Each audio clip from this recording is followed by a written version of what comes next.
1973, P.A.C.E is organized by faculty and students, rabble-rousers at Wesleyan University. And it is the oldest and longest organization committed to this sort of thing in the state. I think that's pretty impressive. Now, what else happened in 1973? I graduated from college as a rabble-rouser, right, on student government in 1973, and I've been at it ever since. And so that gives me the benefit of 39 years worth of experience post-college graduation to be a rabble-rouser. And I didn't really realize I had it in me, but now I do realize that after all these years, thanks for the award, it'll validate the high school principal that couldn't stand me because we didn't agree on everything. So what I'm going to do is read something that is the bio on my Hartford Courant with one word changed. My columns reflect the opinions of a lifelong natural scientist who quadruples as husband, father, and teacher. The columns are voluntary contributions to public service that for me are less boring than meetings and less painful than politics. So that's the reason that I'm doing this. And this is a setup for a comment that I want to make sure you understand. It's very easy to hide in front of your laptop. It's much harder to do what some of these folks are doing. They're on the street, they're in the front lines, they are doing it, all right? I'm merely writing about it. Thank you very much. Yes, I do care, and yes, there's reason for everybody to do what they do. I did a lot of frontline stuff in the 60s and 70s. I've ridden in a few police cars, okay? One when I was 11.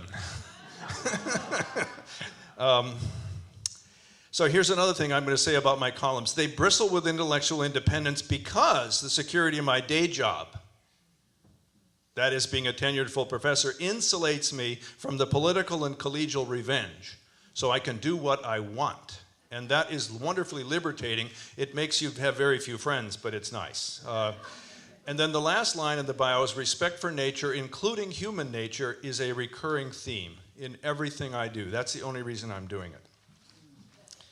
Okay, so now I'm going to go somewhere else. She's timing me. I don't have a watch, so I don't know how long this works. You'll give me a warning. Give me a 2-minute warning, please. Okay, good. I'm going to read you something, and it's about a young woman, but you don't know who that young woman is. And the person writing this is another woman who's a professor in the graduate school at the university that I graduated from. And you don't know what that is yet, with a PhD. Here's the story.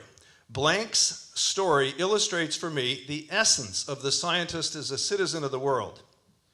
Scientists insist on believable data, both in work and in public life. Bright young scientists do not accept nonsense from those in power. I'm not young anymore. And they will not be eternally patient with those responsible for it. The response of the scientist to nonsense is both conceptual and practical, to recognize it, expose it, and try to fix it. So the whole idea that scientific training should condition you against nonsense. Now, this was written by a young biology graduate student in medicine in Cairo during the uprising of Tahrir Square. Her name is Mona Saif. And the article is written by Mary Claire King, president of the American Society of Human Genetics and a professor at the University of Washington, where I had the privilege of attending. Okay, so it all translates across all arena. The Hartford Courant should be thanked. This is the first scientist that they've ever asked to be a columnist. You got all kinds of spin from everybody else, but the scientist is supposed to, by definition, not accept nonsense, and I'm nonpartisan. In fact, I'm not a member of P.A.C.E. The reason I'm not a member of P.A.C.E. is I resigned from every organization that I belonged to in order to be independent enough to write a column that would be believable, because the chief way of tagging down someone is saying, oh, he's a member of some gay rights group, therefore we can't listen to him. Or they're anti-nuclear, therefore we can't listen to him. Or he belongs to the Sierra Club, therefore we can't listen to him.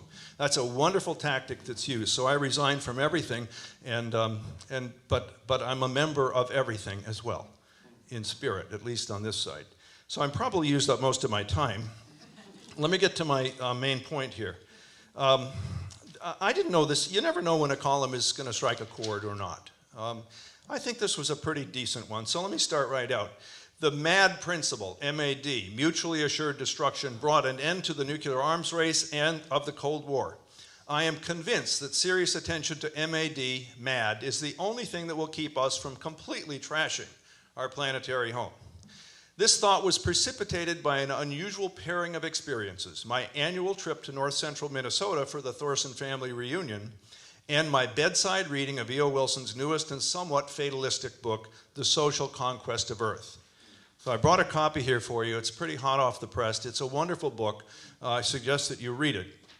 And I suggest you treat it, I have a new word. It's called a diptych. It's like when you get two different books opposed to each other. It's an old, interesting word first used in the early 1600s for those images that you fold out, religious icon image that you fold out to protect them both. So there's a hinge between them. So you have two books pinned between them. One is this book, which explains human nature, I think, pretty well, as a competition between, and we need both, individual group selection and then group selection. That's the key to this column.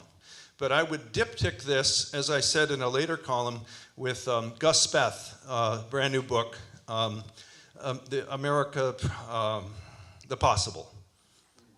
Those two books matched against each other, to me, summarize the solution by two people who've been in the trenches for a very, very long time. So I would suggest that. Now let me just summarize the individual. Without individual selection, human beings are part of human nature. Human nature is nature. I refuse to accept the difference, okay, between nature and human nature. We use the words interchangeably, but I always think of them as one and the same thing. And so there's two basic ideas. Individual selection. Without it, none of us would be able to become the fine specimens we are. Able to stand up straight, chew our food, make tools, lead others, and throw a spear. Okay?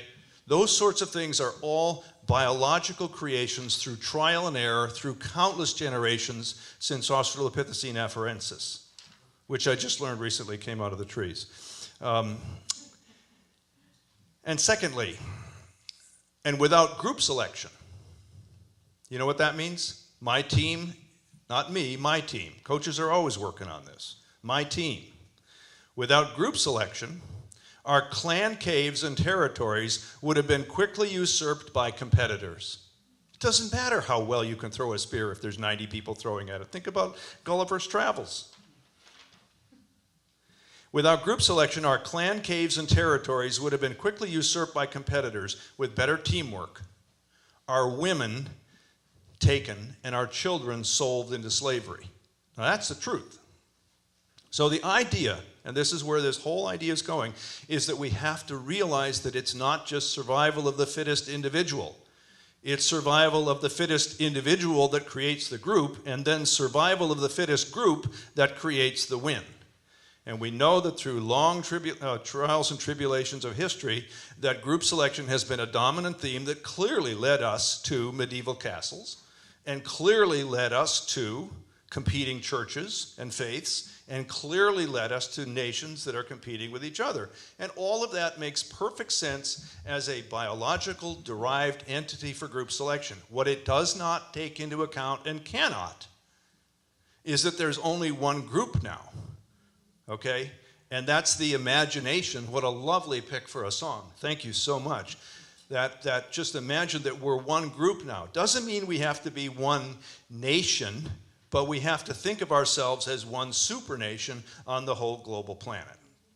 There's no alternative, because human nature will disintegrate without some kind of competition. So we have to imagine there's another planet out there, right, that we're competing against, and then we will consolidate and do our part there to behave the way we're supposed to behave through 2 million years of human evolution and only 200,000 as Homo sapiens, thinking man.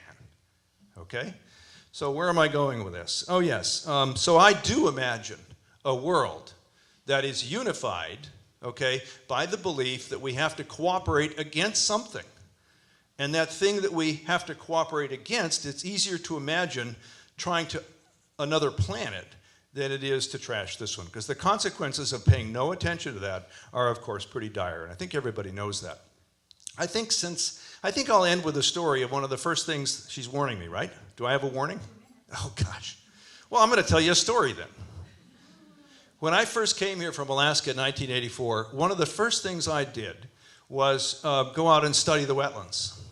You know, because I thought they were pretty cool. I'd never seen a New England wetland before. And I was hired as a professor of landscape, and I was supposed to go out and know how it worked. And so I was out there sticking tubes down in the muck and so forth. And I got a small grant to go out and study the stratigraphy of this swamp. You wonder, what does this have to do with anything? Well, you'll get there.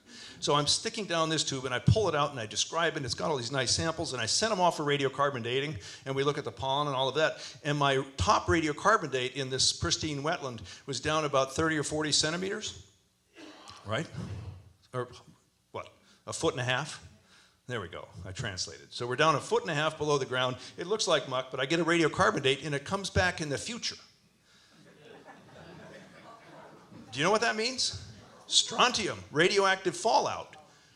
All right, radioactive fallout, all right, is the timeline, all right, here in Connecticut in one of these wetlands, 30 centimeters below the surface, not enough, you know, to fry your brains or anything, but enough to throw off the liquid scintillation counters that are trying to do a radiocarbon date.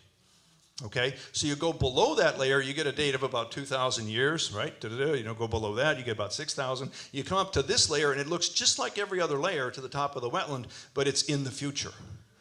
Now, we know it's not in the future, but it's in the post-nuclear present, is really what it is.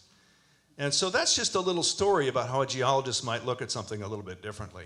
So the global consequences of that, and it is global. It's atomic bomb testing in the 50s and so forth, and I remember that. I am one of those children who was instructed to dive under desks. I am one of those people. I graduated, I'm convinced, thank you for agreeing with me. That is so true. The Dinty Moore beef stew in the fallout shelter. The Franco-American spaghetti, been there, done that. In the fallout shelter with the water, scare the shit out of kids. Okay, excuse me. What for? To turn them into activists when they grow up. I think I'll quit there.